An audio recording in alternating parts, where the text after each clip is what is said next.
Welcome to Sathya's life style channel. இன்றைக்கி நம்ம பார்க்க போகிற ரெசிபி வந்து ஒரு பணியாரம் ரெசிபி தான் பார்க்க போகிறோம். ஒரு ஸ்வீட் பணியாரம் தான் பார்க்க போகிறோம். இது நல்ல டேஸ்ட்டும் நல்லாயிருக்கும், நல்ல கிறிஸ்பியாக இருக்கும், உள்ளார நல்லா சாஃப்டாக இருக்கும், ஸ்பாஞ்சியாக இருக்கும். இது என்ன பணியாரம்னா அரிசி பணியாரம் தான் நம்ம இன்றைக்கி பார்க்க போகிறது. அரிசி பணியாரமே வந்து இன்றைக்கி நம்ம எக்கு வச்சு தேங்காய் பால் வச்சு பண்ண போகிறோம். இது முழுக்க தேங்காய் பால் மட்டும்தான் இதுக்கு யூஸ் பண்ணணும், தண்ணி யூஸ் பண்ணக்கூடாது. தண்ணி யூஸ் பண்ணால் ஒரு நாள் அந்த மாதிரி தான் நீங்கள் வச்சுக்க முடியும். தேங்காய் பால் இந்த முட்டை எல்லாம் வச்சு நம்ம பண்ணுறதுனால இது தாராளமாக ஒரு வாரம் இந்த பணியாரம் வந்து நல்லாவே இருக்கும். இது எப்படி பண்ணலான்றதை பார்க்கலாம். அரிசி பணியாரம் பண்ணுறதுக்கு நான் வந்து 2 முட்டையை உடச்சி ஊற்றிருக்கேன். 1 கப் வந்து சுகர் எடுத்துக்கேன். அதாவது 1 கப் சுகர்னால் 1 கப் அரிசி மாவுங்கிறது தான் இது. இதை இதில் ஆட் பண்ணிக்கிறேன். இந்த பணியாரம் வந்து நல்லா இருக்கணும்னா ஒரு 15 மினிட்ஸ் கிட்ட நம்ம இதை பீட் பண்ணி தான் ஆகணும். அப்போ தான் அந்த பணியாரம் வந்து நல்லா சாஃப்டாக டேஸ்ட்டும் நல்லாயிருக்கும். ஸோ இதை நான் நல்லா 15 மினிட்ஸ் கிட்ட இதை நான் வந்து பீட் பண்ணி எடுத்துக்கிறேன்.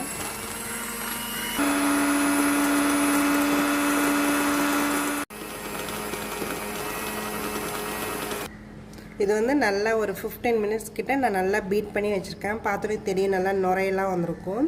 இப்போ வந்து தேங்காய் பால் வந்து ஆட் பண்ணி அதையும் நம்ம ஒரு 15 மினிட்ஸ் வந்து நல்லா பீட் பண்ணணும். தேங்காய் பால் வந்து நான் தண்ணி ஊற்றாமல் எடுத்திருக்கேன். கெட்டியான முதல் பால் தான் அது. இதையும் நல்லா நம்ம 15 மினிட்ஸ் கிட்ட நல்லா பீட் பண்ணி எடுத்துக்கலாம். இது நல்லா பீட் பண்ணியாச்சு. தேங்காய் பால், சர்க்கரை, முட்டை எல்லாமே நல்லா பீட் பண்ணி எடுத்தாச்சு. இது ஒரு 20 to 25 மினிட்ஸ் பீட் பண்ணால் மட்டும்தான் இந்த பணியாரம் நல்லா சாஃப்டாக வரும். நீங்கள் பீட்டர் வச்சு ஹேண்ட் பீட்டர் வச்சு அடிக்க ரொம்ப கஷ்டமாக இருக்குன்னு நினச்சா மிக்சியில் வைப்பரில் போட்டு நல்லா ஒரு 5 to 10 மினிட்ஸ் நல்லா அடிச்சிருங்க. அதுக்கு பிறகு இது பண்ணால் நல்லா சாஃப்டாக இருக்கும் இந்த பணியாரம். நம்ம இது எவ்வளோக்கு எவ்வளோ பீட் பண்ணுறோமோ அவ்வளோக்கு எவ்வளோ சாஃப்டாக இருக்கும். இப்போ வந்து 1 கப் வந்து நான் அரிசி மாவு எடுத்திருக்கேன். அதை வந்து இதில் ஆட் பண்ணிக்கிறேன். இது நல்லா நம்ம மிக்ஸ் பண்ணிக்க வேண்டியது தான். 1 ஸ்பூன் கிட்ட ஏலக்காய் தூள் சேர்த்துக்கிறேன். 1 பிஞ்ச் வந்து சால்ட் சேர்த்துக்கிறேன். இது நல்லா மிக்ஸ் பண்ணிக்கலாம். இது கொஞ்சம் தண்ணியாக தான் இருக்கும், ஏன்னா இது நல்லா நம்ம வந்து ஒரு 3 ஹவர்ஸ் கிட்ட இதை அப்படியே விட்டுறணும். அப்போ இது நல்லா கெட்டியாகிடும். இப்போ இப்படி இருக்கும், ஆனால் 3 ஹவர்ஸ் கழித்து பார்த்தா அது நல்லா கெட்டியாக இருக்கும். லம்ஸ் எதுவும் இல்லாமல் நல்லா மிக்ஸ் பண்ணிக்கணும். ஏன்னா லம்ஸ் இருந்ததுன்னா அது அப்புறம் ஊற அந்த இது வந்து கட்டியாகவே இருக்கும். ஸோ அதனால் நல்லா லம்ஸ் இல்லாமல் மட்டும் பார்த்துக்கணும். இந்த சால்ட் வந்து நம்ம கொஞ்சம் ஸ்வீட்டை வந்து நல்லா என்ஹான்ஸ் பண்ணுறதுக்காக தான் லைட்டாக 1 பிஞ்ச் தான் சேர்த்துருக்கோம். இந்த பணியாரம் நல்லா டேஸ்ட்டாக இருக்கும். வெறும் தேங்காய் பால் மட்டும்தான், தண்ணி மட்டும் இதில் மிக்ஸ் பண்ணவே கூடாது. ஏன்னா அப்போ தான் இது வந்து ஒரு 1 வீக் வரைக்கும் இதை நம்ம வச்சு சாப்பிட்லாம், அது நல்லாயிருக்கும். அதனால் தண்ணி மட்டும் ஆட் பண்ணாமல் வெறும் தேங்காய் பால். நான் வந்து 1 தேங்காய் வந்து ஃபுல்லாக எடுத்திருக்கேன். இதுக்கு 1 கப் அரிசி மாவுக்கு 1 கப் சுகரு, 1 தேங்காய் வந்து ஃபுல்லாக தண்ணி எடுத்து நான் ஒரு 1/4 கப் கிட்ட சேர்த்துருக்கேன். அதில் நீங்கள் பார்த்துட்டு வேணாலும் சேர்த்துக்கலாம். 1/4 கப்புங்கிறதே இப்படி வரும் நம்மளுக்கு. இது நல்லா மிக்ஸ் ஆகிடுச்சு. இந்த கன்சிஸ்டன்சி கரெக்டாக இருக்கும்.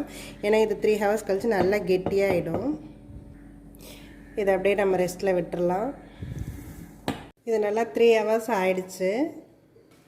இது நல்லா இப்போ கெட்டியாகவும் இருக்கும். முன்னாடி கொஞ்சம் தண்ணியாக இருந்தது, இப்போ வைக்கும்போது நல்லா ஒரு 3 ஹவர்ஸ் கழிச்சோன்னா இந்த மாதிரி ஆகிடுச்சு, கெட்டியாகிடுச்சு. இது இப்போ கரெக்டாக இருக்குது.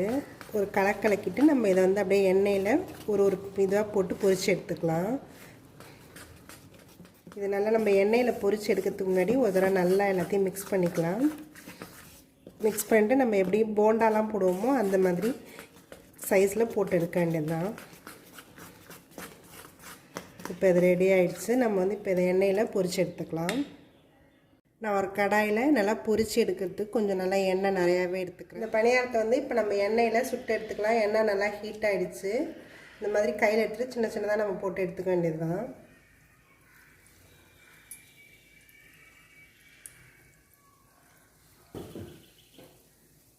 இது நல்லா கொஞ்சம் ஒரு சைடு இதானோன்னா நம்ம பரட்டி விடலாம். அது வரைக்கும் நம்ம இதை வந்து டிஸ்டர்ப் பண்ண வேண்டாம். இப்போ இது நல்லா ஒரு சைடு இதாக இருக்கும். இதை நல்லா நம்ம திருப்பி விட்டுக்கலாம் எல்லாத்தையுமே. இது நல்லா இந்த மாதிரி கோல்டன் ப்ரௌன் வந்தோடனே நம்ம எடுத்துடலாம். இது வந்து கொஞ்சம் மீடியம் ஹீட்லேயே வச்சு பண்ணால் தான் நல்லாயிருக்கும். அதனால் கொஞ்சம் பொறுமையாக தான் இது நம்ம பொரித்து எடுக்கிற மாதிரி இருக்கும்.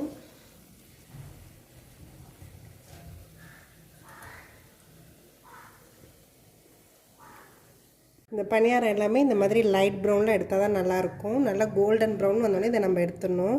இது பார்த்திங்கன்னா தெரியும், நல்ல கிறிஸ்பாக இருக்கும், மேலெல்லாம் உள்ளார நல்ல சாஃப்டாக இருக்கும்.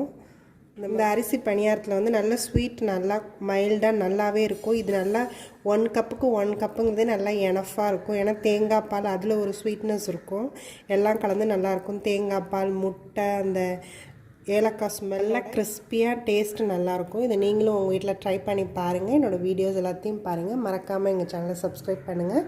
தேங்க்யூ ஃபார் வாட்சிங்.